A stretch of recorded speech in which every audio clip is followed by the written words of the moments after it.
And this is the situation in the Philippines based on sampling. So this is not the actual number of the Delta variant, but what we know is that the limited genome sequencing that we have accounts for just 100 samples per day out of around 8,000 cases that we have now. So that's less than 2% of the total number of cases.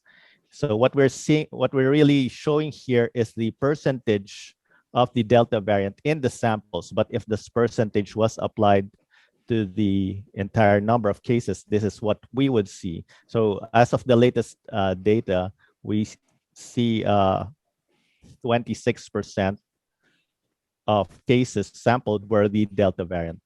And if that were the case, that could be as much as 2,000 cases of the Delta variant in the whole Philippines. We're not saying we know this as a fact. What we're saying is this is just the projection based on the sampling. There is a fairly wide range of sampling error here, but this is what is possible.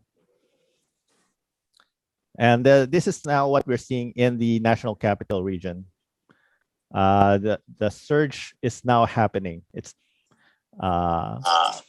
definitely happening. We're now at around 2,000 cases recorded yesterday. And if you look back in March, this is equivalent to about the first week of March when we had 2,000 cases. Now we are responding earlier than what we did last March. And I'll explain that in a bit, why we believe that is the correct decision. But what we are seeing based on the trend is that it looks like very likely that this will increase even further. It will grow exponentially from this point.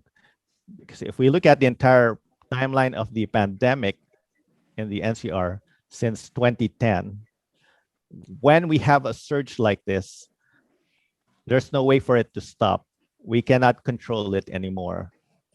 And the question becomes, when do we put a stop to it? Do we stop it sooner or do we stop it later when hospitals are filled?